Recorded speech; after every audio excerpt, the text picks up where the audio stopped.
आप प्रसंग सरवण कर रहे सी कि कलगीधर दशमेश पिता धन श्री गुरु गोबिंद सिंह साहब जी महाराज ने सिखां दे सीस की मंग की है। जद गुरु साहब ने तखत श्री केसगढ़ साहब की पहाड़ी ते 10 ਲੱਖ ਦੇ ਇਕੱਠ ਦੇ ਵਿੱਚ ਤਲਵਾਰ ਨੰਗੀ ਕਰਕੇ ਸਿੱਖ ਦਾ ਸੀਸ ਮੰਗਿਆ।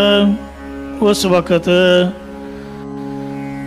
ਸਾਰੇ ਤਰਾ ਤਰਾ ਕਰਨ ਲੱਗ ਪਏ। ਸ਼ਰਧਾਲੂ ਸਿੱਖ ਤਾਂ ਚੜ੍ਹਦੀ ਕਲਾ ਵਿੱਚ ਸਨ। ਜੋ ਗੁਰੂ ਘਰ ਦੇ ਮੋਹਤਬਾਰ ਮਸੰਦ ਸਿੱਖ ਸਨ ਉਹ ਘਬਰਾ ਗਏ। ਉਹ ਪ੍ਰਸੰਗ ਆ ਰਿਹਾ ਹੈ, ਬੜੇ ਪਿਆਰ ਸਤਿਕਾਰ ਸਹਿਤ ਸਰਵਣ ਕਰੋ ਜੀ। एक बार उच्चारण करो सतनाम श्री वाहिगुरु जी। सतनाम श्री वाहिगुरु साहिब जीओ।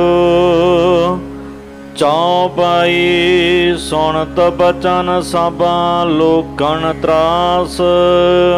सो गुरु जी ने बचन कीता कि मैं सिखां दा सीस कटना चाहुंदा हाँ, एक सिख आओ। ये बचन सुन के सब दा त्राह निकल गया। सारे ही डर गए ने कि की बनिया, ये तां हुण झटका देणगे। जो कुछ अगे होया सो सुनो। सतगुर को बहु छड़ के पास। सतगुरां दे जो नेड़े नेड़े रहन वाले सन, जो प्रसाद लैन वाले सो मसंद लोग सन। जद उन्होंने बचन सुनिया तां वो उदों खिसकने शुरू हो गए पछाणों। ते कईयां दा सिर नीवा हो गया कि महाराज किते मेरे वाल इशारा ना कर देन।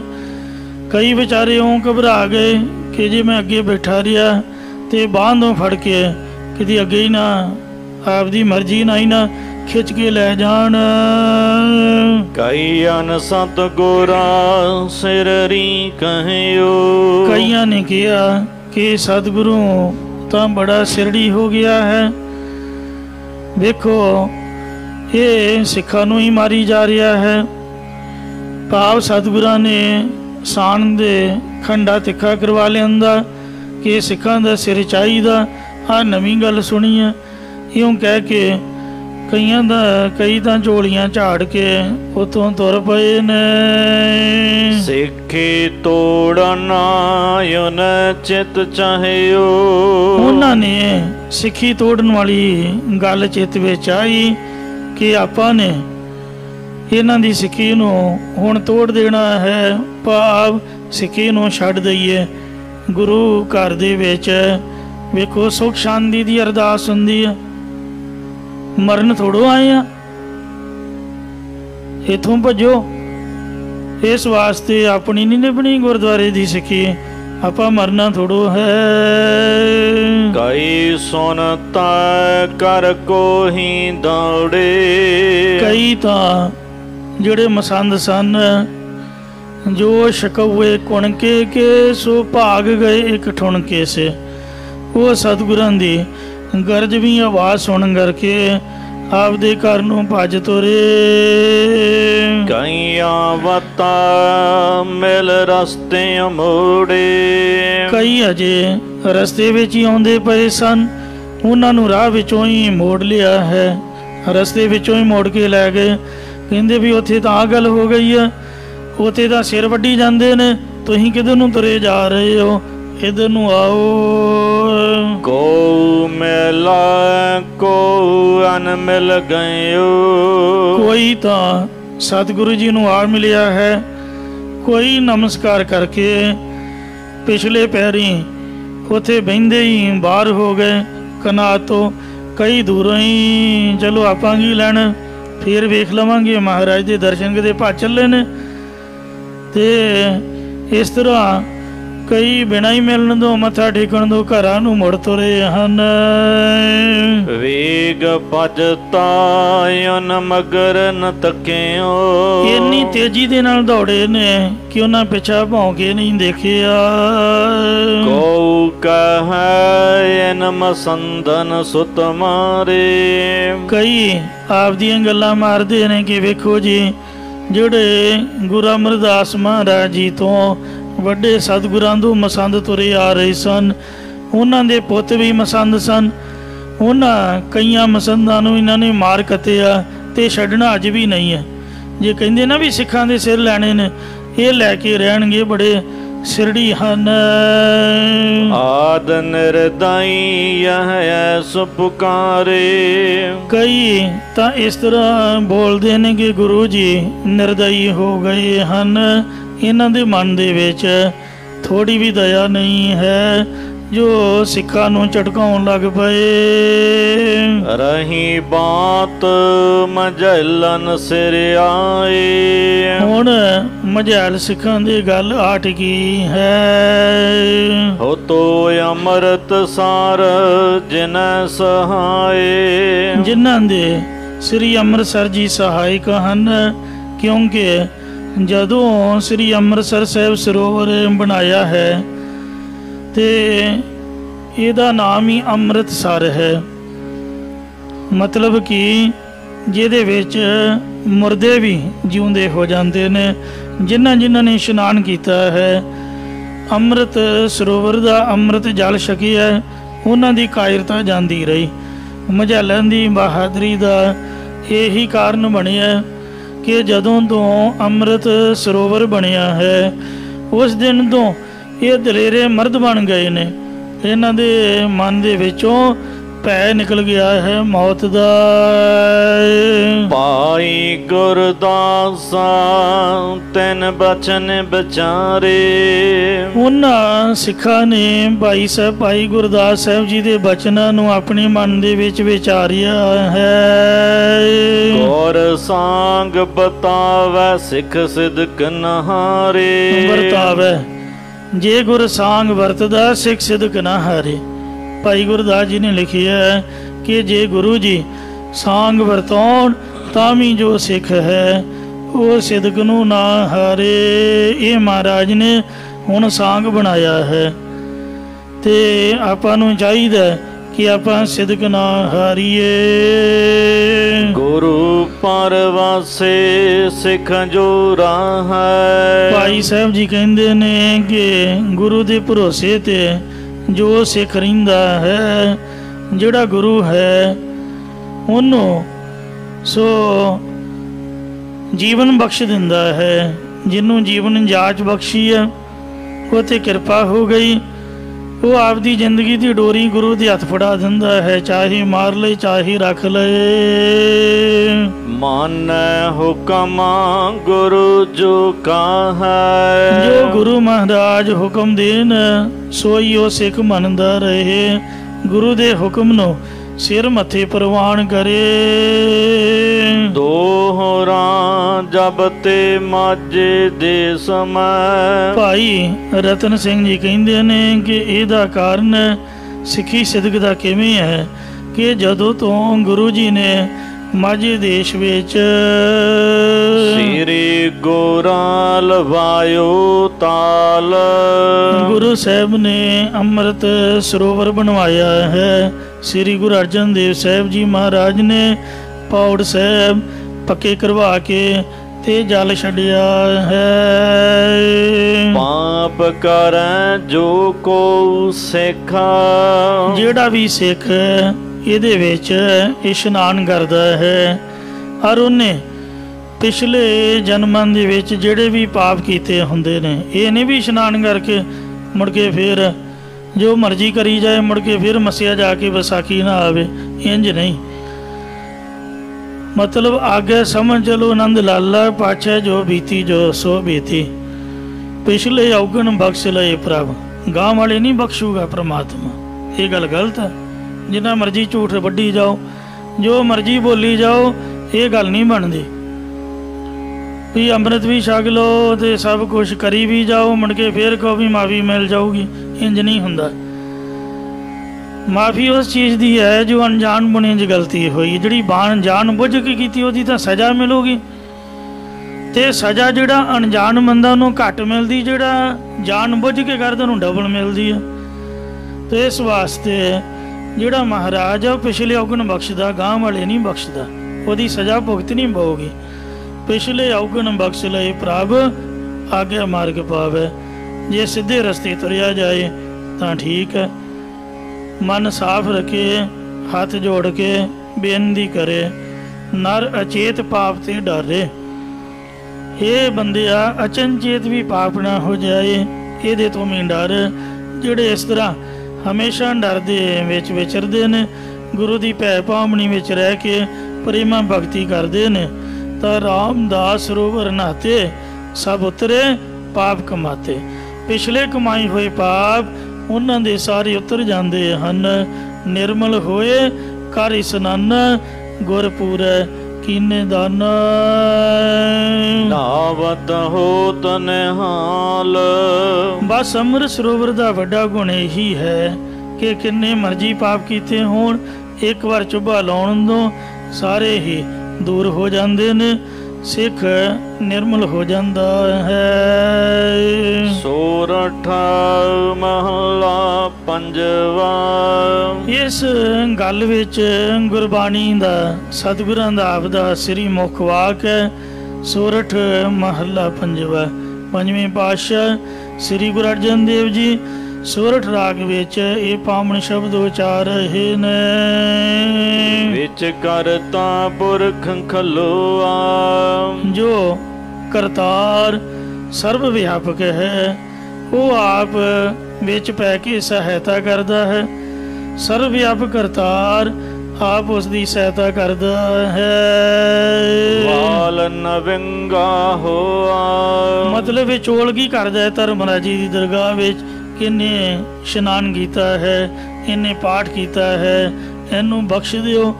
ਉਹਦੀ ਆਤਮਿਕ ਰਾਸ ਪੂੰਜੀ ਦਾ ਰਤਾ ਭਰ ਵੀ ਨੁਕਸਾਨ ਨਹੀਂ ਹੁੰਦਾ, ਪ੍ਰਤੱਖ ਵੀ ਉਹਦਾ ਵਾਲ ਵਿੰਗਾ ਨਹੀਂ ਹੁੰਦਾ।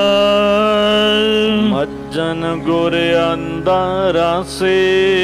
ਇਹ ਭਾਈ ਉਹਨਾਂ ਗੁਰਸਿੱਖਾਂ ਦਾ ਇਸ਼ਨਾਨ ਕੀਤਾ ਹੋਇਆ ਸਫਲ ਹੋ ਗਿਆ ਹੈ। ਜਪ ਹਰ ਹਰ ਕਿਲ ਵੇਖਣਾ ਸੇ। ਉਹ ਮਨੁੱਖ ਸਦਾ ਪਰਮਾਤਮਾ ਦਾ ਨਾਮ ਜਪ ਜਪ ਕੇ ਆਪਣੇ ਸਾਰੇ ਪਾਪ ਨਾਸ਼ ਕਰ ਲੈਂਦੇ ਹਨ। ਸੰਤਾ ਹੋ। ਇਹ ਸੰਤ ਜਨੋ, ਇਹ ਗੁਰਸਿੱਖੋ। ਰਾਮਦਾਸ ਸਰੋਵਰ ਨਿਕਾ। ਸ੍ਰੀ ਗੁਰੂ ਰਾਮਦਾਸ ਮਹਾਰਾਜ ਦਾ ਜੋ ਪਾਵਨ ਅੰਮ੍ਰਿਤ ਸਰੋਵਰ ਹੈ, ਇੱਕ ਬਹੁਤ ਸੁੰਦਰ ਸਥਾਨ ਹੈ। ਜੋ ਨਾਵੈ ਸੋ ਕੁਲ ਤਰਾਵੈ। ਜਿਹੜਾ ਗੁਰਸਿੱਖ ਉਸ ਅੰਮ੍ਰਿਤ ਸਰੋਵਰ ਦੇ ਵਿੱਚ ਇਸ਼ਨਾਨ ਕਰਦਾ ਹੈ, ਉਸ ਦਾ ਭਾਰ ਉਤਾਰਾ ਹੋ ਜਾਂਦਾ ਹੈ, ਉਹਦੀਆਂ ਕੁਲਾਂ ਵੀ ਤਰ ਜਾਂਦੀਆਂ ਨੇ। ਉਧਾਰ ਹੋਆ ਹੈ ਜੀ ਕਾ। ਉਸ ਦੀ ਜੀਵ ਆਤਮਾ ਦਾ ਵੀ ਭਾਰ ਉਤਾਰਾ ਹੋ ਜਾਂਦਾ, ਅਤੇ ਉਹ ਆਪਣੀਆਂ ਸਾਰੀਆਂ ਕੁਲਾਂ ਨੂੰ ਵੀ ਸੰਸਾਰ ਸਮੁੰਦਰ ਤੋਂ ਪਾਰ ਉਤਾਰ ਦਿੰਦਾ ਹੈ। ਰਹਾਉ। ਵਿਸ਼ਰਾਮ ਦੇ ਕਰ ਫੁਰਮਾਨ ਕਰਦੇ ਨੇ। ਜੈ ਜੈ ਜੈਕਾਰ ਜਗ ਗਾਵੈ। ਸੋ ਸਾਰਾ ਜਗਤ ਉਸ ਦੀ ਸ਼ੋਭਾ ਦਾ ਗੀਤ ਗਾਉਂਦਾ ਹੈ। ਸਾਰੇ ਸੰਸਾਰ ਵਿੱਚ ਉਸ ਦੀ ਜੈ ਜੈਕਾਰ ਹੁੰਦੀ ਹੈ। ਧੰਨ ਬਾਬਾ ਦੀਪ ਸਿੰਘ ਸਾਹਿਬ ਜੀ, ਜਿਨ੍ਹੇ ਅੰਮ੍ਰਿਤਸਰ ਸਾਹਿਬ ਦੇ ਨਿਵਾਸੀ ਨੇ। ਉਹ ਹਰਿਮੰਦਰ ਸਾਹਿਬ ਭਾਵੇਂ ਜਾਣ ਨਾ ਜਾਣ, ਪਰ ਬਾਬਾ ਦੀਪ ਸਿੰਘ ਦੇ ਮੱਥਾ ਜ਼ਰੂਰ ਟੇਕਦੇ ਨੇ। ਜਿਨ੍ਹਾਂ ਨੇ ਅੰਮ੍ਰਿਤ ਸਰੋਵਰ ਦੀ ਬੇਦਬੀ ਨੂੰ ਨਾ ਸਹਾਰਦਿਆਂ ਕਿਤੇ ਬੁੱਢਾ ਜੋ ਆਪਣਾ ਦਮਦਮਾ ਸਾਹਿਬ ਵੇਖੋ ਉੱਥੋਂ ਚੱਲ ਕੇ ਤੇ ਆ ਕੇ ਕੁਰਬਾਨੀ ਕੀਤੀ।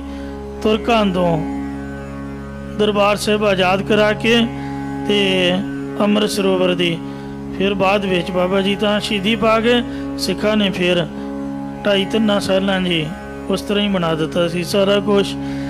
ਇਉਂ ਹਰ ਮਨ ਦਨ ਵਸਿਆ ਸੋਈ, ਜੈ ਜੈਕਾਰ ਕਰੇ ਸਭ ਕੋਈ। ਬਾਬਾ ਦੀਪ ਸਿੰਘ ਸਾਹਿਬ ਉਹਨਾਂ ਦੀ ਜੈ ਜੈਕਾਰ ਹੋ ਰਹੀ ਹੈ। ਸੋ ਇਸ ਤਰ੍ਹਾਂ ਜਿਨ੍ਹਾਂ ਦੇ ਇਹ ਇਸ਼ਨਾਨ ਰਾਸ ਆ ਗਿਆ, ਜਿਨ੍ਹਾਂ ਗੁਰਾਂ ਦਾ ਬਚਨ ਮੰਨਿਆ ਹੈ, ਬਾਣੀ ਮੜੀ ਹੈ, ਸਰੋਵਰ ਦੇ ਕਿਨਾਰੇ ਤੇ ਪਰਿਕਰਮਾ 'ਚ ਕੁਰਬਾਨੀਆਂ ਕੀਤੀਆਂ ਨੇ, ਦੁਨੀਆ ਉਹਨਾਂ ਦੀ ਜੈ ਜੈਕਾਰ ਗਾਉਂਦੀ ਹੈ। ਮਨ ਚਿੰਦੜੇ ਫਲ ਪਾਵੈ, ਉਹ ਗੁਰਸਿੱਖ ਮਨ ਚਿਤ ਫਲ ਹਾਸਲ ਕਰ ਲੈਂਦੇ ਹਨ।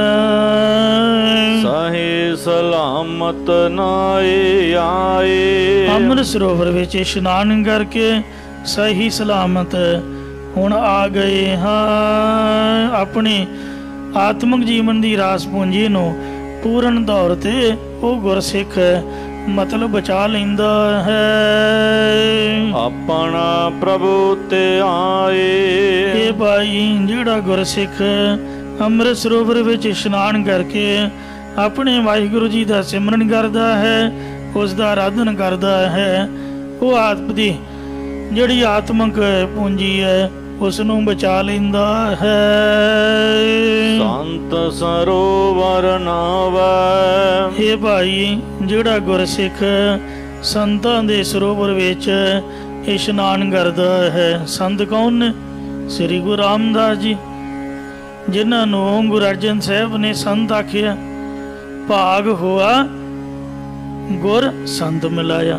ਸੰਤ ਦਾ ਗੁਰੂ ਸਾਹਿਬ ਹੀ ਨੇ, ਜਿਨ੍ਹਾਂ ਦੀ ਸੰਗਤ ਵਿੱਚ ਸੰਤ ਬਣਦੇ ਨੇ। ਐਸੇ ਸੰਤ ਗੁਰੂ ਰਾਮਦਾਸ ਜੀ ਦੇ ਸਰੋਵਰ ਵਿੱਚ ਜਿਹੜਾ ਵੀ ਇਸ਼ਨਾਨ ਕਰਦਾ ਹੈ, ਜਾਂ ਆ ਸੰਤਾਂ ਦਾ ਸਰੋਵਰ ਹੈ ਜਿਹਦੇ ਵਿੱਚ ਨਾਮ ਦਾ ਜਲ ਭਰਿਆ ਹੋਇਆ ਹੈ, ਜਿਹੜਾ ਕਥਾ ਕੀਰਤਨ ਸੁਣ ਰੋਗ ਇਹਦੇ ਵਿੱਚ ਬੈਠ ਕੇ ਆਪਦੇ ਮਨ ਦਾ ਇਸ਼ਨਾਨ ਕਰਦਾ ਕਰਾਉਂਦਾ ਹੈ। ਸੋ ਜਨ ਪਰਮ ਗਤ ਪਾਵੈ, ਉਹ ਗੁਰਸਿੱਖ ਪਰਮ ਗਤੀ ਨੂੰ, ਜੀਵਨ ਮੁਕਤੀ ਨੂੰ ਪ੍ਰਾਪਤ ਕਰ ਲੈਂਦਾ ਹੈ। ਮਰੈ ਨ ਆਵੈ ਜਾਈ, ਉਹ ਗੁਰਸਿੱਖ ਨਾ ਤਾਂ ਮਰਦਾ ਹੈ ਨਾ ਹੀ ਆਉਂਦਾ ਜਾਂਦਾ, ਭਾਵ ਜੰਮਦਾ ਮਰਦਾ ਨਹੀਂ ਹੈ। ਜਿਹੜਾ ਅੰਮ੍ਰਿਤ ਸਰੋਵਰ ਵਿੱਚ ਇਸ਼ਨਾਨ ਕਰਦਾ ਹੈ ਜਾਂ ਸੰਤਾਂ ਦੇ ਸਰੋਵਰ 'ਚ ਜੋ ਗੁਰਬਾਣੀ ਦੀ ਕਥਾ ਹੈ, ਇਹ ਸੰਤਾਂ ਨੇ ਸਰੋਵਰ ਲਾਇਆ ਹੋਇਆ ਹੈ। ਕਹਿੰਦੇ ਨੇ ਕਿ ਜੋ ਵੀ ਸ੍ਰੀ ਗੁਰੂ ਗ੍ਰੰਥ ਸਾਹਿਬ ਜੀ ਦੀ ਸੰਪੂਰਨ ਕਥਾ ਕਰ ਲੈਂਦਾ ਹੈ ਜਾਂ ਸੁਣਦਾ ਹੈ, ਗੁਰੂ ਸਾਹਿਬ ਕਿਰਪਾ ਕਰਕੇ ਉਹਨੂੰ ਮੁਕਤ ਕਰ ਦਿੰਦੇ ਹਨ। ਅੱਜ ਸੰਡੇ ਹੈ, ਅਗਲੇ ਸੰਡੇ ਨੂੰ ਇੱਥੋਂ ਯਾਤਰਾ ਜਾ ਰਹੀ ਪੰਜੋਖਰਾ ਸਾਹਿਬ, ਯਾਨੀ ਅਗਲੇ ਸੋਮਵਾਰ 8ਵੇਂ ਪਾਤਸ਼ਾਹ ਧੰਨ ਧੰਨ ਸ੍ਰੀ ਗੁਰੂ ਹਰਕ੍ਰਿਸ਼ਨ ਸਾਹਿਬ ਜੀ ਦਾ ਪ੍ਰਕਾਸ਼ ਪੁਰਬ ਆ ਰਿਹਾ ਹੈ, ਯਾਨੀ ਪੰਜੋਖਰਾ ਸਾਹਿਬ ਉਹਨਾਂ ਦਾ ਪਾਵਨ ਸਥਾਨ। ਮਹਾਂਪੁਰਖ ਸੰਤ ਗਿਆਨੀ ਗੁਰਬਚਨ ਸਿੰਘ ਜੀ ਖਾਲਸਾ ਪਿੰਡਾਂ ਵਾਲਿਆਂ ਤੋਂ ਦਮਦਮੀ ਟਕਸਾਲ ਦਾ ਜਥਾ ਹਰ ਸਾਲ ਦੀ ਸਾਲ ਮਹੀਨਾ ਭਰ ਉੱਥੇ ਰਹਿ ਕੇ ਕਥਾ ਕੀਰਤਨ ਕਰਦਾ ਆ ਰਿਹਾ, ਉਸ ਦਿਨ ਤੋਂ ਹੀ, ਮਹਾਂਪੁਰਖਾਂ ਦੇ ਵੇਲੇ ਤੋਂ ਹੀ। ਪਰ ਉਹਨਾਂ ਮਹਾਂਪੁਰਖਾਂ ਨੇ ਉੱਥੇ ਸਰੋਵਰ ਦੀ ਖੁਦ ਆਪ ਸੇਵਾ ਕਰਵਾਈ। ਨਗਰ ਨਿਵਾਸੀਆਂ ਨੂੰ ਬਾਬਾ ਠਾਕੁਰ ਸਿੰਘ ਸਾਹਿਬ ਜੀ ਆਪ ਦੀ ਰਚਨਾ ਤੋਂ ਇੱਕ ਦਿਨ ਸਮਝਾ ਰਹੀ ਸੀ, ਮੈਂ ਲਾਗੇ ਖੜਾ ਸੁਣ ਰਿਹਾ ਸੀ ਕਿ ਇਹ ਨਗਰ ਨਿਵਾਸੀਓ, ਤੁਸੀਂ ਕਹਿੰਦੇ ਹੋ ਕਿ ਇਸ ਸਥਾਨ ਦੇ ਕਾਰ ਸੇਵਾ ਵਾਲਿਆਂ ਦੀ ਸੇਵਾ ਲਾ ਕੇ ਸੁੰਦਰ ਸਥਾਨ ਬਣਾਉਣਾ ਹੈ, ਪਰ ਮੇਰੀ ਬੇਨਤੀ ਮੰਨਣਾ। ਵੱਡੇ ਮਹਾਂਪੁਰਖ ਦੱਸਿਆ ਕਰਦੇ ਸੀ ਕਿ ਇਹ ਜਿਹੜਾ ਥੜਾ ਸਾਹਿਬ ਹੈ, ਜਿੱਥੇ ਗੁਰੂ ਸਾਹਿਬ ਦਾ ਪ੍ਰਕਾਸ਼ ਸੀ ਉਦੋਂ, ਹੁਣ ਪ੍ਰਕਾਸ਼ ਨਹੀਂ, ਹੁਣ ਥੱਲੇ ਆ ਥੜਾ, ਇੱਥੇ ਹੀ ਸ੍ਰੀ ਗੁਰੂ ਹਰਕ੍ਰਿਸ਼ਨ ਸਾਹਿਬ ਜੀ ਬੈਠੇ ਸਨ। ਤੇ ਮਹਾਰਾਜ ਦੇ ਥੜੇ ਦੇ ਹੇਠਾਂ ਤੋਂ ਜਿਸ ਜਲ ਦੇ ਵਿੱਚ ਛੱਜੂ ਚੀਵਰ ਦਾ ਇਸ਼ਨਾਨ ਕਰਵਾਇਆ ਸੀ, ਤੇ ਉਹ ਗੁੰਗੇ ਬੋਲੇ ਤੋਂ ਤੰਦਰੁਸਤ ਹੋਇਆ ਸੀ, ਗੀਤਾ ਦੇ ਅਰਥ ਉਹਦੇ ਕੋਲੋਂ ਕਰਵਾਏ।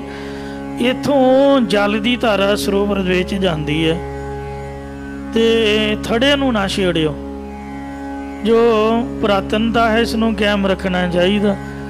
ਉਹ ਹੁਣ ਨਗਰ ਨਿਵਾਸੀਆਂ ਨੇ ਹੇਠਾਂ ਲੈ ਲਿਆ ਬੇਸਮੈਂਟ 'ਚ, ਉਸੇ ਤਰ੍ਹਾਂ ਹੀ ਹੈ। ਉੱਥੇ ਨਵਾਂ ਸਥਾਨ ਬਣਾ ਕੇ ਮਹਾਰਾਜ ਦਾ ਪ੍ਰਕਾਸ਼ ਕੀਤਾ ਹੈ। ਉਹ ਜਿਹੜਾ ਅੰਮ੍ਰਿਤ ਸਰੋਵਰ ਹੈ 'ਚ ਇੰਨੀ ਤਾਕਤ ਹੈ ਵੀ ਅੱਜ ਵੀ ਜੇ ਕੋਈ ਇਸ਼ਨਾਨ ਕਰਦਾ, ਜਿਹੜੇ ਗੂੰਗੇ ਬੋਲੇ ਨੇ, ਸੁੱਕੇ ਸੜੇ ਨੇ ਜਾਂ ਬਿਮਾਰੀਆਂ ਦੇ ਨਾਲ ਗਰਸੇ ਹੋਏ ਨੇ, ਇਸ਼ਨਾਨ ਕਰਕੇ ਸੁੱਕੇ ਹਰੇ ਕੀਏ ਖਿਨ ਮਾਹੇ, ਕਿਉਂਕਿ ਉਹ ਸੰਤ ਸਰੋਵਰ ਸੰਤਾਂ ਨੇ ਬਣਾਇਆ ਹੈ। ਔਰ ਜਿੱਥੇ ਮਹਾਰਾਜ ਦੇ ਚਰਨ ਪਏ ਨੇ ਉੱਥੇ ਹੀ ਬਣਾਇਆ ਹੈ, ਗੁਰੂ ਸਾਹਿਬ ਦੀ ਕਿਰਪਾ ਹੈ। ਤੋ ਇਸ ਵਾਸਤੇ ਸੋ ਅੱਜ ਵੀ ਉਸੇ ਤਰ੍ਹਾਂ ਹੀ ਸ਼ਕਤੀ ਵਰਤਦੀ ਹੈ। ਸ੍ਰੀ ਹਰਿਕ੍ਰਿਸ਼ਨ ਦੀ ਆਈ ਹੈ, ਜਿਸ ਡਿਠੇ ਸਭ ਦੁੱਖ ਜਾਏ। ਜਾ ਕੇ ਇਸ਼ਨਾਨ ਕਰੋ, ਲੰਗਰ ਪਾਣੀ ਸੋ ਛਕੋ ਛਕਾਓ, ਸੇਵਾ ਸਿਮਰਨ, ਬਾਣੀ ਦਾ ਪਾਠ, ਥੋੜ੍ਹਾ ਬਹੁਤਾ ਹਾਜ਼ਰੀ, ਗੁਰੂ ਜੀ ਦੇ ਚਰਨਾਂ ਦੇ ਸ਼ਰਧਾ, ਅਰਦਾਸ ਬੇਨਤੀ, ਤਾਂ ਮਹਾਰਾਜ ਅੱਜ ਵੀ ਉਸੇ ਤਰ੍ਹਾਂ ਹੀ ਕਿਰਪਾ ਕਰਦੇ ਹਨ। ਸੋ ਇਸ ਤਰ੍ਹਾਂ ਸੋ ਮਹਾਰਾਜ ਫਰਮਾਉਂਦੇ ਨੇ ਕਿ ਜੋ ਗੁਰੂ ਸਾਹਿਬ ਦਾ ਜਾਂ ਸੰਤਾਂ ਦਾ ਸਰੋਵਰ ਹੈ, ਜਿਹੜਾ ਇਸ਼ਨਾਨ ਕਰਦਾ ਹੈ, ਮਰੈ ਨ ਆਵੈ ਜਾਈ, ਉਹ ਪਰਮ ਗਤੀ ਨੂੰ ਪਾਉਂਦਾ, ਨਾ ਮਰਦਾ, ਨਾ ਆਉਂਦਾ, ਨਾ ਜਾਂਦਾ ਹੈ। ਹਰ ਹਰ ਨਾਮ ਤੇ ਆਈ, ਜਿਹੜਾ ਗੁਰਸਿੱਖ ਸਦਾ ਵਾਹਿਗੁਰੂ ਜੀ ਦਾ ਨਾਮ ਸਿਮਰਦਾ ਹੈ। ਆ ਵੀ ਸੰਤਾਂ ਦਾ ਹੀ ਸਰੋਵਰ ਹੈ, ਹੰਸਾਲੀ ਵਾਲੇ ਬਾਬਿਆਂ ਦਾ। ਪਹਿਲਾਂ ਕਿਸੇ ਨੂੰ ਕੀ ਪਤਾ ਹੁੰਦਾ ਸੀ? ਉਹ ਪਤਾ ਸੀ ਵੀ ਇੱਥੇ ਕੀ ਹੈ। ਆਉਂਦੇ ਜਾਂਦੇ ਉਹ ਕਹਿੰਦੇ ਡਰ ਭੈ ਦੇ ਨਾਲ ਝਿੜੀ ਜੀ ਹੁੰਦੀ ਸੀ, ਮੱਥਾ ਟੇਕ ਜਾਂਦੇ। ਮਹਾਂਪੁਰਖਾਂ ਨੇ ਸਰੋਵਰ ਬਣਾਇਆ, ਅਸਥਾਨ ਦੀ ਸੇਵਾ ਕਰਾਈ, ਅਖੰਡ ਪਾਠਾਂ ਦੀਆਂ ਲੜੀਆਂ ਚਲਾਈਆਂ ਕਿ ਇੱਥੇ ਭਾਈ ਸ਼ਹੀਦ ਸਿੰਘਾਂ ਦੇ ਚਰਨ ਪਏ ਹਨ। ਕੁਰਬਾਨੀ ਵਾਲੇ ਸਿੰਘਾਂ ਨੇ ਆਪਦੇ ਸੀਸ ਭੇਟਾ ਕੀਤੇ ਨੇ। ਇਹ ਕਰਨੀ ਵਾਲੀ ਜਗ੍ਹਾ ਹੈ। ਜਿਸ ਧਰਤੀ ਤੇ ਸ਼ਹੀਦਾਂ ਦਾ ਖੂਨ ਡੁੱਲਿਆ ਹੈ ਜਾਂ ਕਿਸੇ ਗੁਰੂ ਸਾਹਿਬ ਦੇ ਚਰਨ ਪਏ ਨੇ, ਉਸੇ ਧਰਤੀ ਨੂੰ ਹੀ ਨਮਸਕਾਰ ਹੁੰਦੀ ਹੈ। ਉਹਦਾ ਸਾਡਾ ਘਰ ਵੀ ਧਰਤੀ ਤੇ ਹੀ ਹੈ। ਤੋ ਜਿਸ ਬੰਦੇ ਨੇ ਭਗਤੀ ਕੀਤੀ ਹੈ ਜਾਂ ਜਿਸ ਧਰਤੀ ਦੇ ਉੱਪਰ ਕੋਈ ਨਾ ਕੋਈ ਕੁਰਬਾਨੀ ਹੈ, ਸਾ ਤਰਤ ਪਈ ਹਰੀਆਵਲੀ, ਜਿੱਥੇ ਮੇਰਾ ਸਤਿਗੁਰ ਬੈਠਾ ਜਾਏ, ਸੇ ਜੰਦ ਪਏ ਹਰੀਆਵਲੇ, ਜਿਨੀ ਮੇਰਾ ਸਤਿਗੁਰ ਦੇਖਿਆ ਜਾਏ। ਸਾ ਤਰਤ ਪਈ ਹਰੀਆਵਲੀ, ਜਿੱਥੇ ਮੇਰਾ ਸਤਿਗੁਰ ਬੈਠਾ ਆਏ, ਸੇ ਜੰਦ ਪਏ ਹਰੀਆਵਲੇ, ਜਿਨੀ ਮੇਰਾ ਸਤਿਗੁਰ ਦੇਖਿਆ ਜਾਏ। ਸੋ ਸੰਤ ਸਰੋਵਰ ਨਹਾਵੇ। ਮਹਾਂਪੁਰਖਾਂ ਨੇ ਪ੍ਰੇਰਨਾ ਕੀਤੀ, ਸ਼ਹੀਦਾਂ ਦਾ ਸਰੋਵਰ ਬਣਾਇਆ। ਤੋ ਸਰੋਵਰ ਦਾ ਭਾਵ ਇਹ ਹੈ ਕਿ ਉਹਦੇ 'ਚ ਗੁਰਬਾਣੀ ਦਾ ਰਸ ਹੈ। ਜੋ ਵੀ ਇਸ਼ਨਾਨ ਕਰਦਾ ਗੁਰੂ ਘਰ ਦੇ ਸਰੋਵਰ ਵਿੱਚ, ਉਹਦੇ ਪਾਪ ਸੁਦੇ ਸਿਧ ਉਤਰਦੇ ਹਨ। ਇਹੋ ਬ੍ਰਹਮ ਵਿਚਾਰ ਸੋ ਜਾਣੈ, ਇਹ ਭਾਈ ਪਰਮਾਤਮਾ ਨਾਲ ਮਿਲਾਪ ਦੀ ਇਸ ਵਿਚਾਰ ਨੂੰ ਉਹੀ ਗੁਰਸਿੱਖ ਸਮਝਦਾ ਹੈ। ਜਿਸ ਦਇਆਲ ਹੋਏ ਭਗਵਾਨ, ਜਿਸ ਗੁਰਸਿੱਖ ਉਤੇ ਪਰਮਾਤਮਾ ਆਪ ਦਿਆਲੂ ਹੁੰਦਾ ਹੈ। ਬਾਬਾ ਨਾਨਕ ਪ੍ਰਭ ਸਰਨਾਈ, ਬਾਬਾ ਨਾਨਕ ਸ੍ਰੀ ਗੁਰੂ ਨਾਨਕ ਦੇਵ ਮਹਾਰਾਜ ਜੋ ਖੁਦ ਪਰਮਾਤਮਾ ਨੇ, ਸੋ ਅਸੀਂ ਉਹਨਾਂ ਦੀ ਸ਼ਰਨ ਦੇ ਵਿੱਚ ਪਏ ਆ। ਇਹ ਗੁਰਮੁਖੋ ਵਾਹਿਗੁਰੂ ਦੀ ਸ਼ਰਨ ਦੇ ਵਿੱਚ ਤੁਸੀਂ ਬਹਿਣਾ ਕਰੋ। ਸਭ ਚਿੰਤਾ ਗਣਤ ਮਿਟਾਈ, ਜਿਹੜਾ ਵੀ ਬਾਬਾ ਸ੍ਰੀ ਗੁਰੂ ਨਾਨਕ ਦੇਵ ਜੀ ਦੀ ਸ਼ਰਨ ਵਿੱਚ ਪੈਂਦਾ ਹੈ, ਉਹਨਾਂ ਦੀਆਂ ਗਿਣਤੀਆਂ ਮਿਣਤੀਆਂ ਚਿੰਤਾ ਆਦਿਕ ਗੁਰੂ ਸਾਹਿਬ ਸਭ ਮੇਟ ਦਿੰਦਾ ਹੈ। ਸੋ ਚਿੰਤ ਅਚਿੰਤਾ ਸਗਲੀ ਗਈ, ਪ੍ਰਭ ਨਾਨਕ ਨਾਨਕ ਨਾਨਕ ਮਈ। ਚਾਉ ਬਾਈ ਉਸ ਪਰ ਤਾਪ ਉਨੈ ਮਤ ਠਾਈ, ਇਹ ਕਾਰਨ ਹੈ। ਮਝੈਲ ਸਿੱਖਾਂ ਦੀ ਗੱਲ ਦੱਸਦੇ ਨੇ ਕਿ ਉਹ ਦਲੇਰੇ ਜੰਗ ਹੋਏ ਹਨ, ਤਾਂ ਫਿਰ ਉਹਨਾਂ ਨੇ ਆਪਦੇ ਸੀਸ ਵਾਰੇ ਨੇ। ਉਹਨਾਂ ਦੇ ਸਾਰੇ ਪਾਪ ਤੇ ਚਿੰਤਾ ਫਿਕਰ ਦੂਰ ਹੋ ਗਏ। ਉਹਨਾਂ ਦੇ ਮਨ ਦੇ ਵਿੱਚ ਭੈ ਨਹੀਂ ਸੀ ਰਿਹਾ ਕਿਸੇ ਕਿਸਮ ਦਾ। ਉਸ ਅੰਮ੍ਰਿਤ ਸਰੋਵਰ ਦੇ ਪ੍ਰਤਾਪ ਨਾਲ ਉਹਨਾਂ ਮਝੈਲ ਸਿੱਖਾਂ ਦੀ ਮੱਤ ਐਸੀ ਬਣ ਚੁੱਕੀ ਸੀ। ਉਹਨੇ ਕਾਇਰਤਾ ਤਨ ਤੇ ਗਾਈ, ਉਹਨਾਂ ਦੇ ਸਰੀਰ ਵਿੱਚੋਂ ਕਾਇਰਤਾ ਚਲੀ ਗਈ ਸੀ। ਅੰਮ੍ਰਿਤ ਸਰੋਵਰ ਦੀ ਸਿਫਤ ਦੱਸਦੇ ਨੇ ਕਿ ਜਦ ਤੋਂ ਅੰਮ੍ਰਿਤ ਸਰੋਵਰ ਮਾਝੇ ਦੇਸ਼ ਪ੍ਰਗਟ ਹੋਇਆ ਤਾਂ ਰਾਮਦਾਸ ਸਰੋਵਰ ਨਾਤੇ ਸਭ ਉਤਰੇ ਪਾਪ ਕਮਾਤੇ। ਸਾਰੇ ਪਾਪ ਉਹਦੇ ਨਾਲ ਦੂਰ ਹੋ ਗਏ। ਵੇਖੋ ਬੀਬੀ ਰਜਨੀ ਦਾ ਕੋੜੀ ਪਤੀ ਕੀ ਪਤਾ ਕਿੰਨੇ ਪਾਪ ਕੀਤੇ, ਜਿਹੜਾ ਕੋੜ ਹੋ ਗਿਆ ਉਹਦਾ ਸਾਰਾ ਹੀ ਪਾਪ ਇੱਕੋ ਵਾਰੀ ਇਸ਼ਨਾਨ ਕਰਨ ਤੋਂ ਉਤਰ ਗਿਆ। ਉਹਦੀ ਬੀਬੀ ਰਜਨੀ ਦੀ ਸਾਖੀ ਦਾ ਪੱਥਰ ਲੱਗਾ ਹੋਇਆ। ਜੇ ਕੋਈ ਕਹੇ ਵੀ ਝੂਠੀ ਕਈ ਸਾਖੀਆਂ ਨਹੀਂ ਨਾ ਮੰਨਦੇ, ਉੱਥੇ ਸਰੋਵਰ ਦੇ ਕਿਨਾਰੇ ਤੇ ਪੱਥਰ ਲੱਗਾ ਹੋਇਆ, ਬਕਾਇਦਾ ਇਤਿਹਾਸ ਹੈ ਕਿ ਬੀਬੀ ਰਜਨੀ ਦਾ ਕੋੜੀ ਪਤੀ ਇਸ ਦੁੱਖ ਭੰਜਨੀ ਬੇਰੀ ਹੇਠ ਸਰੋਵਰ 'ਚ ਇਸ਼ਨਾਨ ਕਰਕੇ ਸਹੀ ਸਲਾਮਤ ਹੋਇਆ ਸੀ। ਇਹਨੂੰ ਸਾਖੀ ਨੂੰ ਕੋਈ ਵੀ ਭਾਵੇਂ ਤਰਕਸ਼ੀਲ ਹੈ, ਕੋਈ ਮਨ ਚਲਾ, ਕੋਈ ਨਹੀਂ ਕੱਟ ਸਕਦਾ। ਅਤੇ ਜੋ ਸੱਤਾ ਤੇ ਰਾਏ ਬਲਵੰਡ ਜੀ ਸਨ, ਉਹਨਾਂ ਨੂੰ ਵੀ ਕੋੜ ਹੋ ਗਿਆ ਮਹਾਰਾਜ ਦੇ ਬਚਨਾਂ ਕਰਕੇ, ਕਿਉਂਕਿ ਨਿੰਦਿਆ ਜੋ ਕੀਤੀ ਤੇ ਉਹਨਾਂ ਨੇ ਵਾਰ ਉਚਾਰੀ ਤਾਂ ਜਿਹੜੇ ਜ਼ਖਮ ਸਨ ਉਹ ਸੁੱਕ ਗਏ, ਪਰ ਜੇ ਦਾਗ ਸਨ ਤਾਂ ਗੁਰੂ ਸਾਹਿਬ ਨੇ ਇਸ਼ਨਾਨ ਕਰਵਾਇਆ ਤੇ ਉਹਨਾਂ ਦੇ ਦਾਗ ਵੀ ਸਹੀ ਹੋ ਗਏ। ਤੋ ਇਸ ਤਰ੍ਹਾਂ ਐਸੀ ਮਹਾਰਾਜ ਦੀ ਕਿਰਪਾ ਅੱਜ ਵੀ ਉੱਥੇ ਵਰਤਦੀ ਹੈ। ਜਿਗਰੋਂ ਮੈਲ ਨਵਤ ਤਨ ਜਾਵੈ। ਇਸ ਸਰੋਵਰ ਦਾ ਪ੍ਰਤਾਪ ਐਸਾ ਹੈ ਕਿ ਜੋ ਜਿਗਰ ਵਿੱਚ ਮੈਲ ਹੁੰਦੀ ਹੈ, ਮਤਲਬ ਅੰਦਰ ਖੋਟ ਹੁੰਦਾ ਬੰਦੇ ਦੇ, ਉਹ ਵੀ ਇਸ਼ਨਾਨ ਕਰਕੇ ਅੰਦਰਲਾ ਖੋਟ ਵੀ ਚਲਿਆ ਜਾਂਦਾ, ਅੰਦਰੋਂ ਵੀ ਸਾਫ਼ ਹੋ ਜਾਂਦਾ ਹੈ। ਜਲ ਹਿਰਦਾ ਉਹਨੇ ਬੁੱਧ ਆਵੈ। ਜਦੋਂ ਹਿਰਦਾ ਉਜਲ ਹੋ ਜਾਵੇ, ਅੰਦਰੋਂ ਹਿਰਦਾ ਸ਼ੁੱਧ ਹੋ ਜਾਏ, ਉਦੋਂ ਸ਼ੁੱਧ ਬੁੱਧੀ ਦਾ ਪ੍ਰਕਾਸ਼ ਹੁੰਦਾ ਹੈ, ਉਦੋਂ ਅਕਲ ਆ ਜਾਂਦੀ ਹੈ, ਸਿਆਣਪ ਆ ਜਾਂਦੀ ਹੈ। ਇਹ ਸਿੱਖਾਂ ਨੇ ਉਹਨ ਸੁਣੀ ਮਝੈਲਨ। ਇਹ ਉਹਨਾਂ ਮਝੈਲ ਸਿੱਖਾਂ ਨੇ ਜਦੋਂ ਸਤਿਗੁਰੂ ਜੀ ਦੀ ਸੀਸ ਭੇਟ ਲੈਣ ਦੀ ਆਵਾਜ਼ ਨੂੰ ਸੁਣਿਆ। ਆਏ ਸਿੱਖ ਸੁਨਤ ਚਿਤ ਚੱਲਨ। ਚਿੱਤ ਦੇ ਵਿੱਚ ਬੜਾ ਚਾਉ ਲੈ ਕੇ ਆਏ ਨੇ ਸਿੱਖ ਸੁਣ ਕੇ ਸਤਿਗੁਰਾਂ ਦਾ ਬਚਨ। ਉਸ ਤੇ ਆਗੇ ਹੋਏ ਚਾਹੇ ਅਖੜਨ। ਇੱਕ ਦੂਜੇ ਤੋਂ ਅੱਗੇ ਹੋ ਕੇ ਖੜਨਾ ਚਾਹੁੰਦੇ ਨੇ, ਸੋ ਪੇਸ਼ ਹੋਣਾ ਚਾਹੁੰਦੇ ਹਨ। ਸੀਸ ਕਟਾਏ ਬਹੁ ਸਿੱਖ ਚਾਹ ਮਰਨੋ। ਉਸ ਮੌਕੇ ਸਿੱਖੀ ਸਿਦਕ ਨੂੰ ਪ੍ਰਾਪਤ ਹੋਏ ਸਨ, ਸਿੱਖੀ ਦੇ ਵਾਸਤੇ ਸਭ ਕੁਝ ਕੁਰਬਾਨ ਕਰਨ ਨੂੰ ਤਿਆਰ ਸਨ। ਇੱਕ ਦੂਜੇ ਤੋਂ ਅੱਗੇ ਹੋ ਕੇ ਸੀਸ ਕਟਾ ਕੇ ਬਹੁਤੇ ਸਿੱਖ ਮੰਨਣਾ ਚਾਹੁੰਦੇ ਨੇ, ਸ਼ਹੀਦੀ ਮਰਾਤਬਾ ਲੈਣ ਨੂੰ ਤਿਆਰ ਹਨ। ਦੋਹਰਾ ਸਤਿਗੁਰ ਤੰਬੂ ਵੜ ਗੱਡਿਓ। ਸਤਿਗੁਰੂ ਜੀ ਨੇ ਬਹੁਤ ਵੱਡਾ ਤੰਬੂ ਗੱਡਿਆ। ਤੁਸੀਂ ਸਾਰੇ ਇਤਿਹਾਸ ਦੇ ਸਰੋਤੇ ਹੋ। ਸ੍ਰੀ ਗੁਰਪ੍ਰਤਾਪ ਸੂਰਜ ਗ੍ਰੰਥ ਵਿੱਚ ਆਪਨੇ ਕਥਾ ਸੁਣੀ ਹੈ ਕਿ ਜਿਹੜਾ ਅਸਾਮ ਦਾ ਰਾਜਾ ਰਤਨ ਰਾਏ, ਉਹਨੇ 1.25 ਲੱਖ ਦਾ ਤੰਬੂ ਭੇਟਾ ਕੀਤਾ ਸੀਗਾ ਤੇ ਉਹ 1.25 ਲੱਖ ਦੀਆਂ ਉਹਦੀਆਂ ਸੋਨੇ ਦੀਆਂ ਚੋਭਾਂ ਸੀਗੀਆਂ, ਮਤਲਬ 2.5 ਲੱਖ ਵਾਲਾ ਤੰਬੂ ਸੀਗਾ।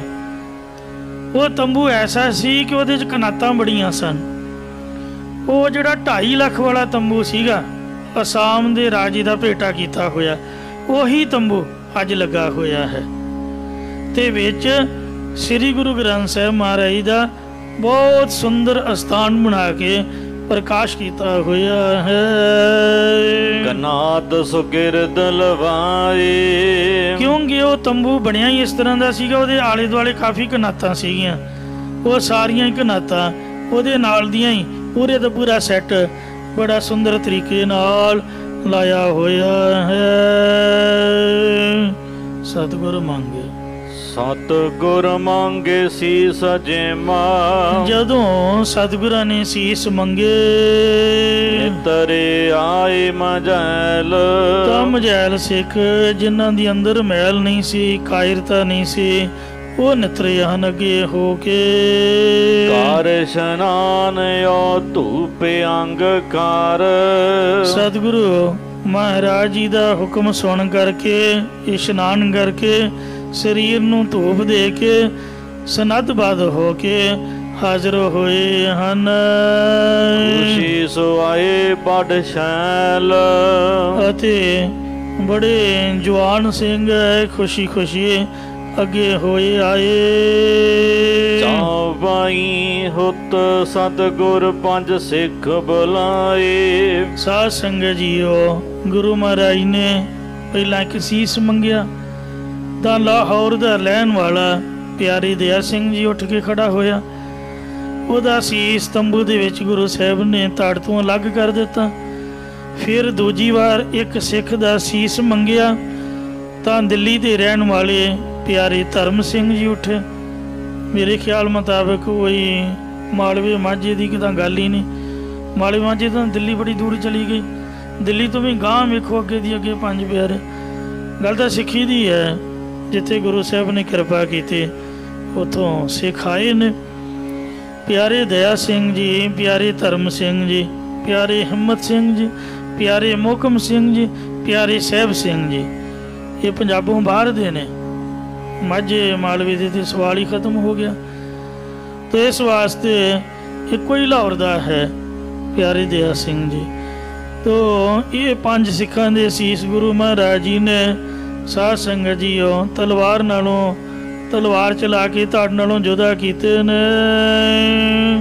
ਹੁਣ ਜੋ ਸਭ ਯਤਨ ਜਤਾਏ। ਉਹਨਾਂ ਨੇ ਉਹ ਸਾਰਾ ਯਤਨ ਜਤਾਇਆ ਕਿ ਸਾਰਾ ਯਤਨ ਕੌਤਕ ਕੀਤਾ ਹੈ। ਤੋਹਰਾ ਮਿਹਰ ਸਿੰਘ ਇੱਕ ਸਿੰਘ ਤੋ। ਜਦੋਂ ਪੰਜ ਸਿੱਖਾਂ ਦੇ ਸਿਰ ਗੁਰੂ ਸਾਹਿਬ ਜੀ ਨੇ ਲੈ ਲਏ ਤੇ ਛੇਵੀਂ ਵਾਰ ਜਦ ਤੰਬੂ ਤੋਂ ਬਾਹਰ ਆਏ ਨੇ ਸਟੇਜ ਤੇ ਉਹ ਤਲਵਾਰ ਮਿਆਨ ਵਿੱਚ ਸੀਗੀ।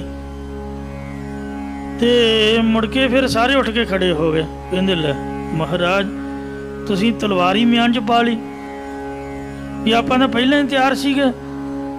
ਤੇ ਲਓ ਜੀ ਸਾਡੇ ਵੀ ਸੀਸ ਲਓ ਜੀ। ਮਹਾਰਾਜ ਕਹਿੰਦੇ ਸ਼ਾਬਾਸ਼ ਭਾਈ ਪੁੱਤਰੋ ਸ਼ਾਬਾਸ਼। ਸੋ ਇਉਂ ਪੰਜ ਪਿਆਰੇ ਤਾਂ ਪਿਆਰੇ ਹੋਏ। ਤੇ ਜਿਨ੍ਹਾਂ ਨੇ ਸਾਧ ਸੰਗਤ ਜੀਓ ਬਾਅਦ ਵਿੱਚ ਆਪਦਾ ਸੀਸ ਬਲੀਦਾਨ ਕਰਨ ਬਾਰੇ ਬੇਨਤੀ ਕੀਤੀ ਵੀ ਸਾਡਾ ਵੀ ਸੀਸ ਲਓ ਜੀ। ਤੇ ਤੁਸੀਂ ਹੁਣ ਤਲਵਾਰ ਮਿਆਨ 'ਚ ਪਾ ਲਈ ਤੇ ਆਪਾਂ ਤਾਂ ਹੁਣ ਆਏ ਹਾਂ, ਹੁਣ ਅਸੀਂ ਸੀਸ ਦੇਣਾ ਜੀ। ਮਹਾਰਾਜ ਕਹਿੰਦੇ ਨਹੀਂ ਵੀ ਹੁਣ ਨਹੀਂ ਲੈਣਾ। ਉਹਨਾਂ ਨੂੰ ਪੰਜ ਮੁਕਤੇ ਕਹਿ ਕੇ ਨਵਾਜਿਆ। ਤੇ ਫਿਰ ਵਾਰੀ ਵਾਰੀ ਹੋਰਾਂ ਦੇ ਮਨ 'ਚ ਵੀ ਉਤਸ਼ਾਹ, ਫਿਰ ਹੋਰ ਵੀ ਉੱਠ ਕੇ ਖੜੇ ਹੋਏ ਹੋਣਗੇ। ਮਹਾਰਾਜ ਨੇ ਸਾਰਿਆਂ ਨੂੰ ਥਾਪੜੇ ਦਿੱਤੇ ਹੋਣਗੇ ਵੀ ਸ਼ਾਬਾਸ਼ ਵੀ ਬਹਿ ਜਾਓ, ਸਾਡਾ ਕੰਮ ਜਿਹੜਾ ਹੋ ਗਿਆ। ਇਉਂ ਸਾਰੇ ਸਿੱਖ ਬਹਾਦਰ ਸੀਗੇ, ਮਾੜਾ ਕੋਈ ਵੀ ਨਹੀਂ ਹੈ। ਦਿੱਲੇ ਮਦ ਕੁਮਿਆਰ ਭਾਈ ਮੇਹਰ ਸਿੰਘ ਨਾਮ ਦਾ ਕੁਮਾਰ ਜਾਤੀ ਨਾਲ ਸੰਬੰਧ ਰੱਖਣ ਵਾਲਾ ਇੱਕ ਸਿੰਘ ਦਿੱਲੀ ਵਿੱਚ ਰਹਿੰਦਾ ਸੀ ਅਤੇ ਤਤ ਖਾਲਸਾ ਤਿਆਰ ਬਰ ਤਿਆਰ ਸ਼ਸਤਰਧਾਰੀ ਸਿੰਘ ਸੀ। ਪਾਵਨੀ ਆਇਓ ਸਰਹੰਦ ਕੀ। ਇਹ ਬੜਾ ਪ੍ਰਤਾਪੀ ਸਿੰਘ ਸੀ। ਇਸ ਦੇ ਨਾਲ 10 ਕੁ ਸਿੰਘ ਤਿਆਰ ਬਰ ਤਿਆਰ ਖੰਡੇ ਦੀ ਪੌੜ ਵਾਲੀ ਰਿਹਾ ਕਰਦੇ ਸਨ। ਸਤਿਗੁਰਾਂ ਤੋਂ ਬਾਅਦ ਦੀ ਗੱਲ ਹੈ। ਗੁਰਸਿੱਖਾਂ ਦੇ ਘਰਾਂ ਵਿੱਚ ਇਸ ਦਾ ਚੰਗਾ ਪ੍ਰੇਮ ਸੀ। ਇਹ ਦਿੱਲੀ ਤੋਂ ਇੱਥੇ ਸਰਹੰਦ ਆਇਆ ਸੀ। ਸਿੰਘ 10 ਕੋ ਰਹਿ ਉਸ ਨਾਰ। 10 ਕੁ ਸਿੰਘ ਇਹਦੇ ਨਾਲ ਤਿਆਰਪੁਰ ਤਿਆਰ ਰਹਿੰਦੇ ਸਨ। ਚਾਉ ਪਾਈ ਵਹੀ ਭੁਜੰਗਨ ਤੌਰ ਸੂਰ ਹੈ। ਉਹ ਭੁਜੰਗ ਖਾਲਸਾ ਭਾਵ ਤਤ ਖਾਲਸੇ ਦੇ ਫਰਲਿਆਂ ਵਾਲੇ, ਖੰਡੇ ਤੋੜਿਆਂ ਵਾਲੇ, ਚੱਕਰਾਂ ਵਾਲੇ ਉਹੀ ਤੋਰ ਤਿਆਰ ਬਰ ਤਿਆਰ ਰਹਿੰਦਾ ਸੀ ਸ਼ਸਤਰ ਧਾਰੀ।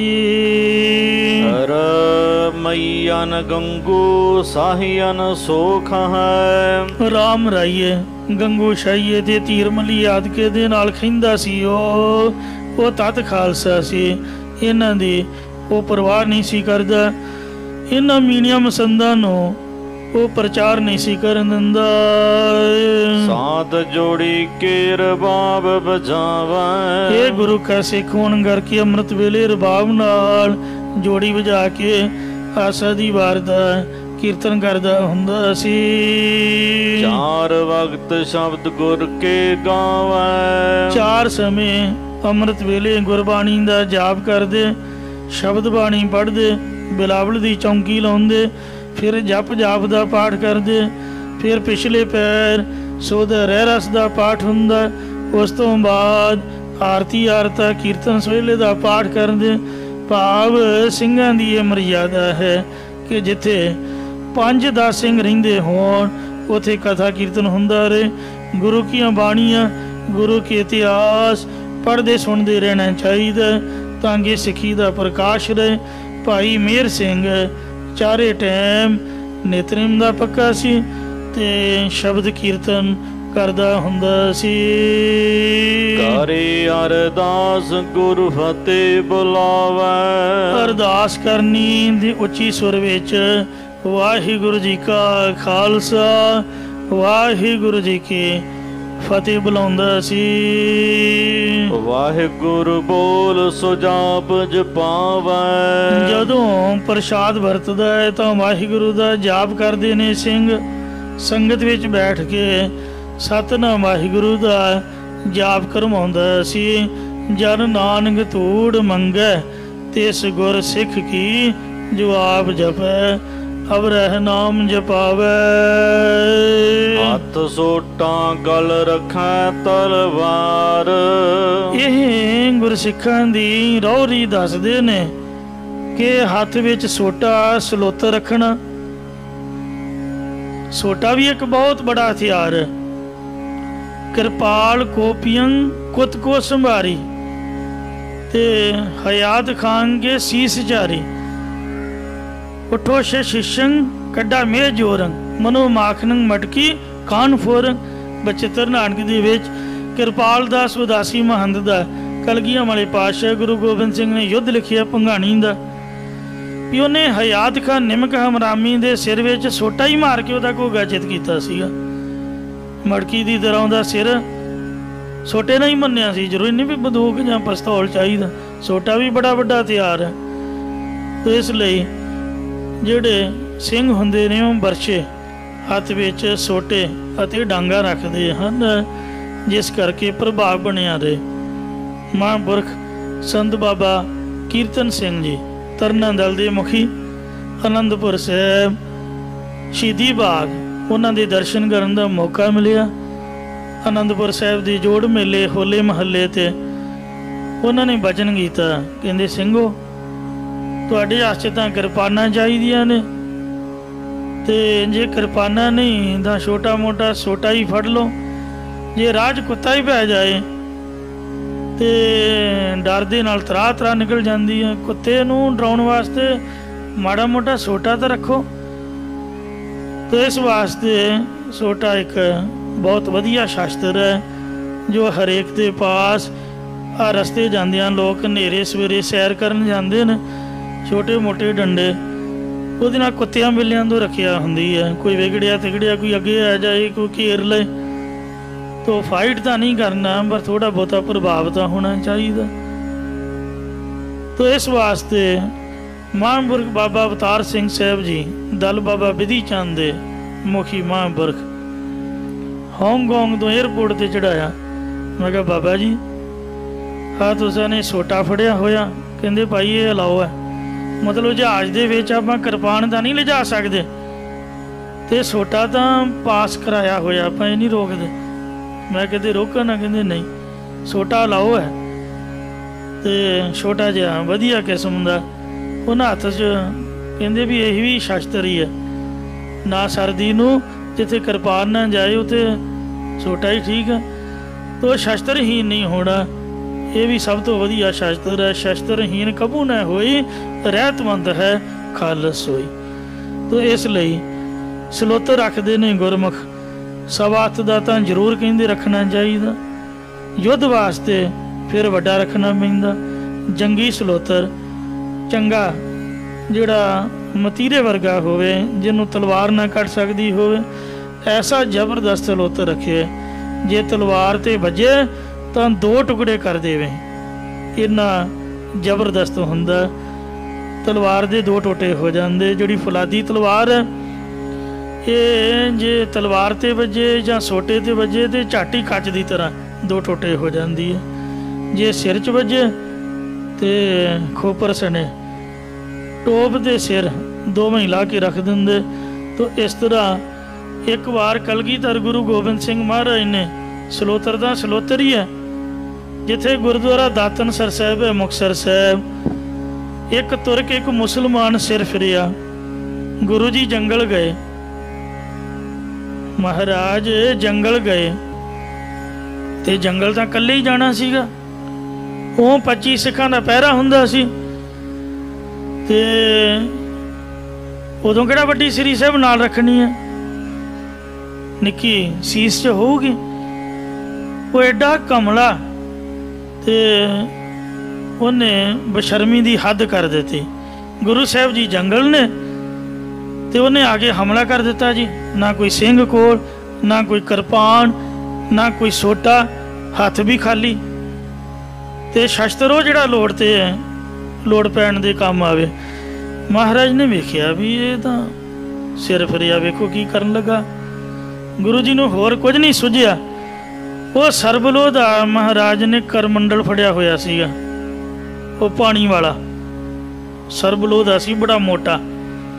ਤੇ ਮਹਾਰਾਜ ਨੇ ਵਗਾਤਾ, ਉਹਦੇ ਸਿਰ 'ਚ ਮਾਰਿਆ, ਫੁੰਡ ਕੇ ਸੁੱਟ ਦਿੱਤਾ। ਉੱਥੇ ਉਹਦੀ ਕਬਰ ਬਣੀ ਹੋਈ ਹੈ। ਜਿਹੜਾ ਵੀ ਜਾਂਦਾ ਉਹਦੇ ਸਿਰ 'ਚ ਜੁੱਤੀਆਂ ਮਾਰ ਕੇ ਆਉਂਦਾ ਵੀ ਚੰਗਾ ਤੂੰ ਬੰਦਾ ਬਈ। ਗੁਰੂ ਮਹਾਰਾਜ ਸਾਹਿਬ ਸੱਚੇ ਪਾਤਸ਼ਾਹ ਜੰਗਲ ਗਏ ਤੇ ਤੂੰ ਉਹਨਾਂ 'ਤੇ ਹਮਲਾ ਕਰ ਦਿੱਤਾ। ਇਹੋ ਜਿਹੇ ਵੀ ਲੋਕ ਹੁੰਦੇ ਨੇ। ਤੇ ਗੁਰੂ ਮਹਾਰਾਜ ਨੇ ਵੇਖੋ ਆਪਦੇ ਉਹ ਕਰਮੰਡਲ ਤੋਂ ਹੀ ਕੰਮ ਲੈ ਲਿਆ, ਉਹਨੂੰ ਹੀ ਸ਼ਸਤਰ ਬਣਾ ਲਿਆ। ਸ੍ਰੀ ਦਸਮ ਗ੍ਰੰਥ ਦੇ ਵਿੱਚ ਲਿਖਿਆ ਹੋਇਆ ਕਿ ਕੋਈ ਤੁਰਿਆ ਜਾ ਰਿਹਾ ਸੀ ਤੇ ਉਹਨੂੰ ਹਾਥੀ ਪੈ ਗਿਆ। ਹਾਥੀ ਹੁਣ ਕਿੱਡਾ ਵੱਡਾ ਹੁੰਦਾ, ਨਾ ਕੋਈ ਸੋਟਾ, ਨਾ ਕੋਈ ਕਿਰਪਾਨ, ਨਾ ਕੋਈ ਪਿਸਤੌਲ, ਨਾ ਕੋਈ ਬੰਦੂਕ। ਇੱਕਦਮ ਨੇੜੇ ਆ ਜਾਏ ਜੀਵ, ਇਹ ਬੰਦਾ ਕੀ ਕਰੇ? ਹੱਥ ਵਿੱਚ ਕੁਛ ਵੀ ਨਹੀਂ, ਉਹਨੂੰ ਕੁਝ ਨਾ ਸੁਝਿਆ। ਉਹਨੇ ਵੇਖਿਆ ਲਾਗੇ ਇੱਕ ਸਿਆਹ ਘੁੰਮ ਰਿਹਾ ਸੀ, ਉਹਨੇ ਸਿਆਹ ਫੜਿਆ ਤੇ ਹਾਥੀ ਦੀਆਂ ਅੱਖਾਂ 'ਤੇ ਮਾਰਿਆ। ਉਹ ਨਰਮ ਜਿਹਾ ਰੂੰ ਜਿਹਾ ਉਹਦੀਆਂ ਅੱਖਾਂ 'ਚ ਜਾ ਕੇ ਜਦ ਵੱਜਿਆ, ਉਹ ਹੋਰ ਹੀ ਤਰ੍ਹਾਂ ਬੁੰਦਲ ਹੀ ਗਿਆ, ਪਛਾਣ ਨੂੰ ਭੱਜ ਗਿਆ। ਉਹਦੇ ਨਾਲ ਉਸ ਦਾ ਬਚਾਅ ਹੋ ਗਿਆ। ਮਤਲਬ ਸਹੇ ਨੂੰ ਹੀ ਹਥਿਆਰ ਬਣਾ ਕੇ ਵਰਤ ਲਿਆ। ਇੰਝ ਸੋ ਕਹਿੰਦੇ ਹਨ ਕਿ ਸਿੰਘ ਜਿਹੜੇ ਨੇ ਉਹ ਸਲੋਤਰ ਰੱਖਦੇ ਹਨ। ਡੇਰਾ ਕਰੈ ਜਾ ਸਿੱਖਨ ਬਾਰ, ਜਿੱਥੇ ਗੁਰਸਿੱਖਾਂ ਦੇ ਘਰ ਹੋਣ ਉੱਥੇ ਜਾ ਕੇ ਪੜਾ ਕਰਦਾ ਹੈ ਭਾਈ ਮੇਹਰ ਸਿੰਘ। ਨੀਲ ਬਸਤਰ ਗਜ ਸਵਾ ਕਸ਼ਹਿਰੇ, ਸਵਾ ਗਜ ਤੋਂ ਘੱਟ ਕਸ਼ਹਿਰਾ ਨਹੀਂ ਪਾਉਣਾ, ਖਾਸ ਕਰਕੇ ਗੁਰਦੁਆਰਾ ਸਾਹਿਬ ਦੇ ਅੰਦਰ। ਤੇ ਇਹ ਸਵਾ ਗਜ ਦਾ ਕਸ਼ਹਿਰਾ ਹੋਣਾ ਚਾਹੀਦਾ। ਤੇ ਨਿਹੰਗ ਸਿੰਘਾਂ ਦੇ ਨੀਲੇ ਬਸਤਰ ਹੁੰਦੇ ਹਨ। ਇਹ ਪੁਰਾਤਨ ਮਰਿਆਦਾ ਰੱਖਦਾ ਹੈ। ਜਿਹੜੇ ਤਾਂ ਬੀਰਸੀ ਹੁੰਦੇ ਨੇ ਉਹਨਾਂ ਦੇ ਨੀਲੇ ਹੁੰਦੇ ਨੇ, ਜਿਹੜੇ ਸ਼ਾਂਤ ਰਸ ਵਾਲੇ ਹੁੰਦੇ ਨੇ ਉਹਨਾਂ ਦੇ ਚਿੱਟੇ ਹੁੰਦੇ ਨੇ। ਇਹ ਸਾਰੇ ਸ਼ਹੀਦ ਸਿੰਘ ਹਨ। ਕੇਸ ਨਹਾਏ ਪ੍ਰਾਤੇ ਉਠ ਪਹਿਰੇ, ਸਵਾ ਪਹਿਰ ਰਾਤ ਰਹਿੰਦੀ ਤੋਂ ਉੱਠ ਕੇ ਸਮੇਤ ਕੇਸਾਂ ਦੇ ਇਸ਼ਨਾਨ ਕਰਦਾ ਹੈ। ਕਰੈ ਅਰਦਾਸ ਬਾਣੀ ਨਿਤ ਪਾੜੇ, ਗੁਰਬਾਣੀ ਦਾ ਨਿਤਨੇਮ ਕਰਕੇ ਅਰਦਾਸ ਕਰਦਾ ਗੁਰੂ ਸਾਹਿਬ ਦੇ ਚਰਨਾਂ ਦੇ ਵਿੱਚ।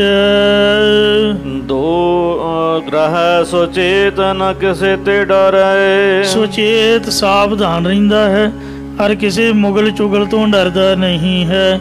ਜਿਸ ਬੰਦੇ 'ਚ ਖੋਟ ਹੋਊਗੀ ਉਹੀ ਚੁਗਲਖੋਰ ਤੋਂ ਡਰੂਗਾ। ਜਿਹੜਾ ਚੜ੍ਹਦੀ ਕਲਾ ਵਾਲਾ ਉਹਨੂੰ ਕਿਸੇ ਮੁਗਲ ਚੁਗਲ ਦੀ ਕੀ ਲੋੜ ਹੈ ਡਰਨ ਦੀ। ਦੋਹਰਾ ਜੈ ਸੰਗਤ ਸੁਣੈ ਗੁਰ ਦਸਮ ਕੀ, ਜਿੱਥੇ ਦਸਵੇਂ ਗੁਰਾਂ ਦੀ ਸੰਗਤ ਭਾਵ ਖੰਡੇ ਦੀ ਪੌਲ ਵਾਲੇ ਸਿੰਘ ਰਹਿੰਦੇ ਸੁਣਦਾ ਹੈ। ਡੇਰਾ ਲਾਏ ਸੋ ਜਾਏ, ਉੱਥੇ ਜਾ ਕੇ ਸਿੰਘਾਂ ਕੋਲ ਡੇਰਾ ਲਾਉਂਦਾ ਹੈ। ਰਮ ਰਈਨ ਗੰਗਈ ਕੂੜੀ ਘੁੱਟ, ਰਾਮ ਰਾਈਏ ਗੰਗੂ ਸ਼ਾਹੀਏ ਇਤਿਆਦਿਕ ਜਿਹੜੇ ਨਵੇਂ ਗੁਰੂ ਬਣ ਬੈਠੇ ਸਨ, ਇਹ ਗੁਰੂ ਬਣ ਕੇ ਬੈਠੇ ਸਨ ਪੰਥ ਦੇ ਹੁੰਦਿਆਂ ਹੋਇਆ। ਜਦੋਂ ਪੰਥ ਜੰਗਾਂ ਦੇ ਵਿੱਚ ਰੁੱਝਿਆ ਹੋਇਆ ਸੀਗਾ, ਇਹਨਾਂ ਤੋਂ ਸੁਚੇਤ ਰਹਿੰਦਾ ਹੈ। ਤੇ ਕੁੜੀ ਮਾਰ ਨੜੀ ਮਾਰ ਮੀਣੇ ਮਸੰਦ ਪ੍ਰਿਥੀ ਚੰਦ ਦੀ ਕੁਸੰਗਤ ਤੇ ਮਸੰਦ ਆਦਿਕ ਉਹਨਾਂ ਨਾਲ ਖਹਿੰਦਾ ਸੀ। ਮੀਣੇ ਮਸੰਦ ਖਜਾਏ, ਇਹਦਾ ਨਾਮ ਹੈ ਭਾਈ ਮੇਹਰ ਸਿੰਘ। ਉਹਨਾਂ ਨੇ ਜਿੱਥੇ ਮਿਲ ਜਾਣਾ ਜ਼ਰੂਰ ਸੋਧਾ ਲਾਉਂਦੇ ਸੀ। ਉਹਨਾਂ ਨੇ ਗੁਰੂ ਦੇ ਨਾਮ ਤੇ ਉਗਰਾਹੀਆਂ ਕਰਨੀਆਂ ਤੇ ਨਾਲੇ ਗੁਰੂ ਕਹਾਉਣਾ। ਮਸੰਦਗੀ ਦਸਵੰਧ ਦਿਓ ਗੁਰੂ ਕਾ, ਨਹੀਂ ਤਾਂ ਤੁਹਾਨੂੰ ਸ਼ਰਾਬ ਦੇ ਦਿਆਂਗੇ। ਉਹ ਸਿੰਘਾਂ ਕਹਿਣਾ ਗੁਰੂ ਮਾਰਿਓ ਤੇ ਇਸ ਤਰ੍ਹਾਂ ਤੁਸੀਂ ਮਸੰਦੀਪੁਣਾ ਕਰਦੇ ਹੋ। ਉਹਨਾਂ ਤਾੜਨ, ਗੁੱਸਾ ਹੋਣਾ ਗੁਰੂ ਕੇ ਸਿੱਖਾਂ ਨੂੰ, ਗੁਰੂ ਕੇ ਲਾਲਾਂ ਨੂੰ, ਕਿਰਤ ਵਿਰਤ ਕਰਨ ਵਾਲਿਆਂ ਤੋਂ, ਨਾਲੇ ਦਸਵੰਧ ਲੈਂਦੇ, ਨਾਲੇ ਇਹਨਾਂ ਦੇ ਘਰੀ ਭੋਜਨ ਛਕਦੇ ਤੇ ਨਾਲੇ ਉਹਨਾਂ ਨੂੰ ਗਾਲੀ ਕਲੋਜ਼ ਕਰਦੇ। ਸਿੰਘਾਂ ਕੋਲੋਂ ਸਾਰਿਆ ਨਾ ਜਾਂਦਾ। ਭਾਈ ਮੇਹਰ ਸਿੰਘ ਉਹਨਾਂ ਨੂੰ ਹਮੇਸ਼ਾ ਤਾੜਦਾ। ਚੌਪਾਈ ਸਮਾਂ ਇੱਕ ਦਿਨ ਐਸਾ ਪਇਓ। ਇੱਕ ਦਿਨ ਦੀ ਗੱਲ ਹੈ ਕਿ ਕੁਦਰਤੀ ਐਸਾ ਸਮਾਂ ਬਣਿਆ ਹੈ।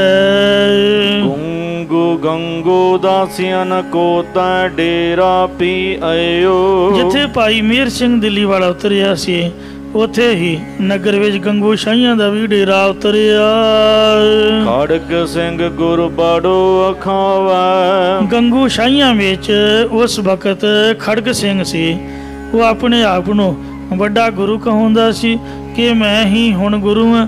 ਗੁਰੂ ਸਾਹਿਬਾਂ ਤੋਂ ਬਾਅਦ ਮੈਂ ਗੁਰਗੱਦੀ ਦਾ ਮਾਲਕ ਹਾਂ। ਕਰਾਮਾਤ ਮਦ ਸੰਗਤ ਦਿਖਾਵੈ। ਅਤੇ ਇਹ ਜਿਹੜਾ ਖੜਗ ਸਿੰਘ ਸੀ, ਸੰਗਤ ਦੇ ਵਿੱਚ ਕਰਾਮਾਤਾ ਦਿਖਾਇਆ ਕਰੇ।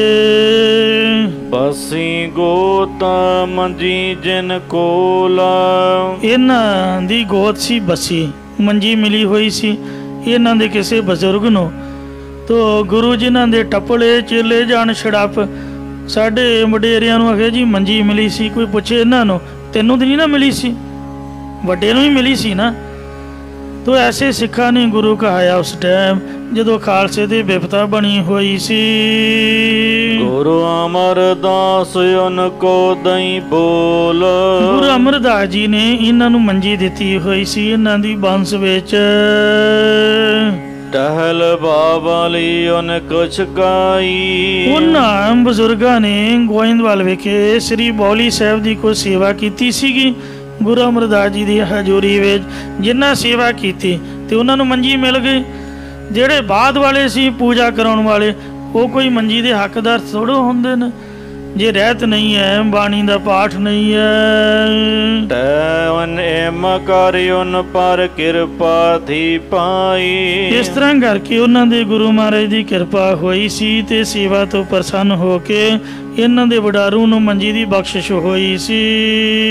ਦੋਹਰਾ ਜਬ ਸੋਢੀ ਕੋ ਨ ਰਹਿਓ। ਗੁਲਾਬ ਰਾਏ ਤੋਂ ਬਾਅਦ ਜਦੋਂ ਸੋਢੀਆਂ ਜੋ ਕੋਈ ਵੀ ਸੰਗਤ ਵਿੱਚ ਮੰਜੀ ਲਾਉਣ ਜੋਗਾ ਨਾ ਰਿਹਾ। ਮੰਜੀ ਲਾਵਨ ਜੋਗਾ। ਮੰਜੀ ਲਾਉਣੇ ਜੋ ਕੋਈ ਵੀ ਜਦ ਨਾ ਰਿਹਾ।